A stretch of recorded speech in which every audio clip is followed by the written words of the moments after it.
exploded again? That familiar sensation, blood boiling over some trivial thing, and boom, you're seeing red. Reason is gone for a walk and frustration is taken over. Have you ever stopped to seriously think why? Why do we allow trivialities to steal our peace so easily? It's the little stresses, isn't it? That spilled coffee, standing your shirt moments before an important meeting, a colleague's sharp comment that echoes in your mind hours later, the Wi-Fi that just at the climax of the movie or in the middle of urgent work decides to take a vacation. It's these little daily sparks, things that deep down, and if you're honest with yourself, shouldn't have the power to ruin your day, to hijack your well-being. But with alarming frequency, they do. You're trapped once again in the treacherous rage trap. Trapped. And this trap doesn't discriminate, it sets itself for all of us, in the most unexpected moments. But what if I told you there's a way out? An escape not just theoretical, but eminently practical, forged millennia ago by brilliant minds. A Stoic way out. A path, a method to cultivate and maintain calm, even when the chaos around you tries to swallow you whole and spit out the pieces. This is exactly what we're going to unravel today, here on Stoic Punch. We are going, together, not just to understand, but to truly forge a stoic calm amidst the storm of everyday life. A calm that isn't fragile, but resilient. A punch of clarity to the face of irrationality.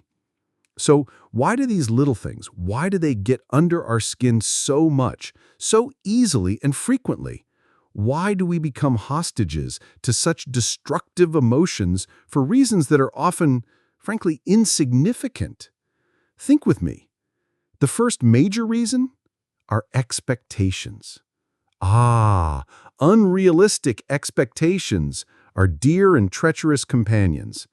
We expect, almost unconsciously, the world to operate according to our personal rules, for people to always act with consideration and logic, our logic, of course, for everything, absolutely everything to go as we planned in the minutest detail. We want green lights, immediate replies, constant recognition. But here's a little spoiler. A dose of Stoic reality. Life rarely, if ever, follows the script we write for it in our heads. The universe has no obligation whatsoever to meet our individual desires.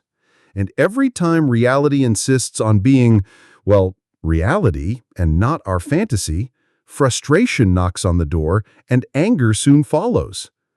And the second reason, equally powerful, we give an inordinate amount of power, almost absolute control, to what is outside of us, to the external.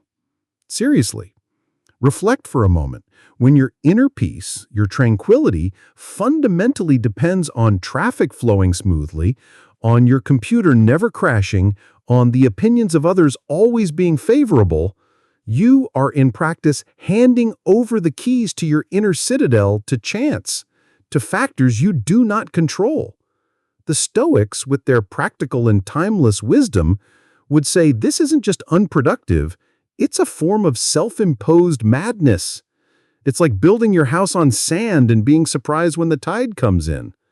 We also can't forget our old acquaintance, the ego. Often we explode, not because of the event itself, but because we perceive that event as a personal attack, a diminishment of our status, an affront to our importance. Someone interrupts us, and it's not the interruption that hurts, but the feeling of, how dare they not give me due attention? A project doesn't turn out as expected, and the fear of appearing incompetent fuels the fury. A wounded ego is a powerful fuel for anger. And that explosion, that momentary relief that seems to come after a shout or a slammed door, be careful, very careful. Almost always, this sensation is a pure and dangerous illusion. Yelling, Cursing, lashing out uncontrollably might release some immediate physical tension like steam from a pressure cooker.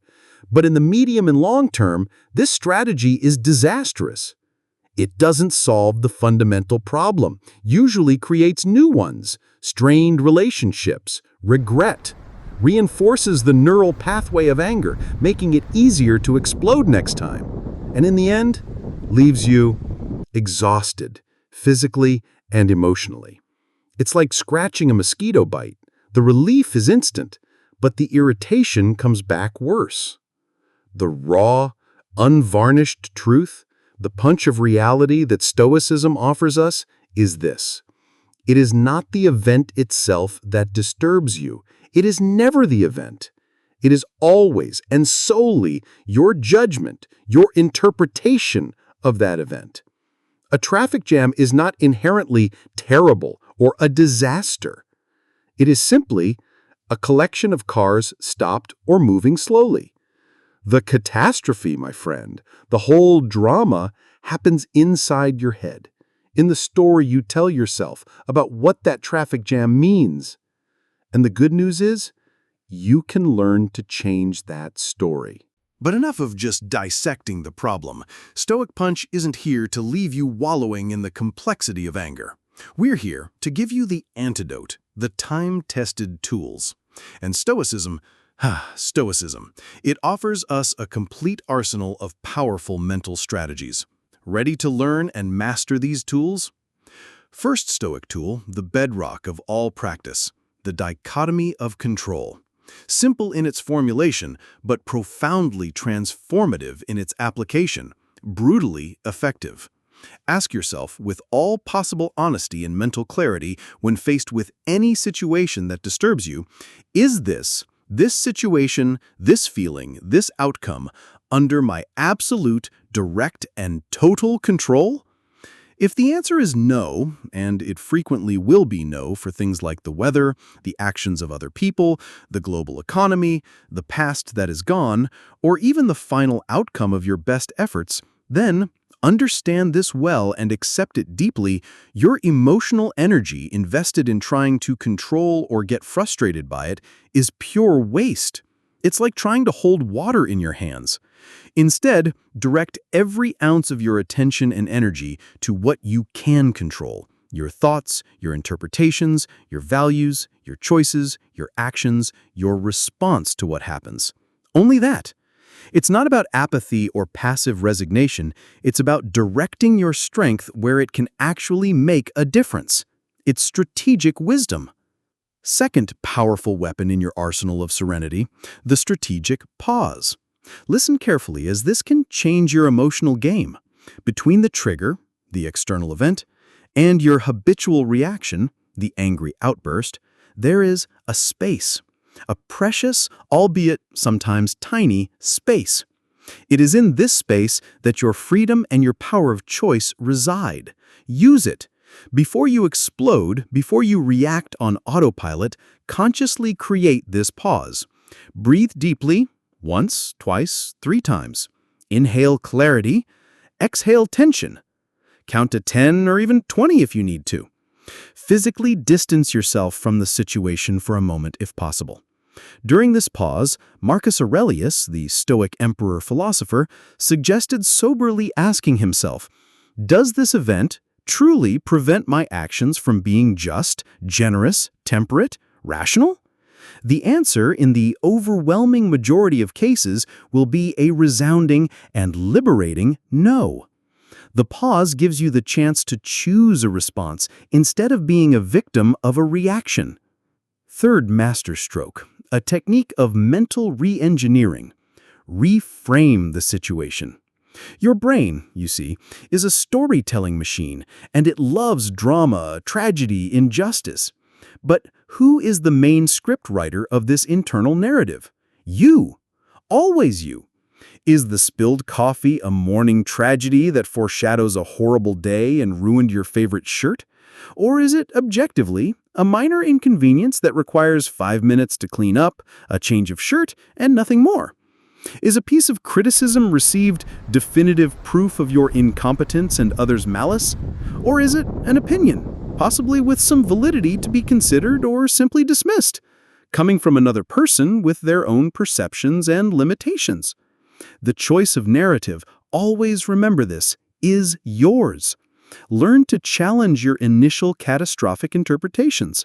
Look for the most objective, most useful, least emotionally charged perspective.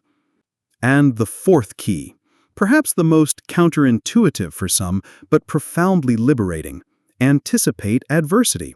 What the Stoics, with their characteristic practicality, called premeditatio malorum, the premeditation of evils. But calm down. This isn't an invitation to pessimism or to live expecting the worst with fear. Not at all. It's about being a mental strategist, a prepared realist. Minor annoyances, major challenges, losses, frustrations, they will happen. They are inevitable parts of the human experience, of the game of life. Expecting a day, a week, a life that is 100% perfect, flawless, without obstacles, is the surefire recipe for chronic disappointment and frustration. By contemplating beforehand, calmly and rationally, the difficulties that may arise, you do two things. First, you reduce the shock and emotional impact when they actually occur. The unexpected hurts much more.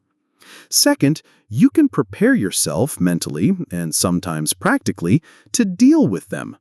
By accepting that setbacks and difficulties are normal, they immensely lose their power to shock, destabilize, and irritate you. And by mastering this treacherous rage trap, by consistently applying these Stoic tools, you don't turn into a cold, emotionless robot. No way. Forget that myth. On the contrary, you become more fully human, more balanced. You gain more inner peace. Yes, a drastic reduction in daily stress, a palpable decrease in the anxiety that gnaws from within. You build better, healthier, more meaningful relationships because, let's be honest, who really wants to be around an emotional time bomb, someone who might explode at any moment? You make smarter, more rational, and considered decisions.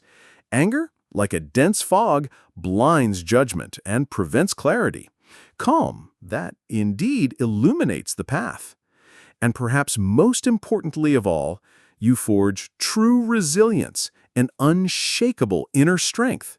That Stoic ability to take life's punches, the inevitable adversities, and not just survive, but stand tall, learning and growing with each challenge, firm, unshakable.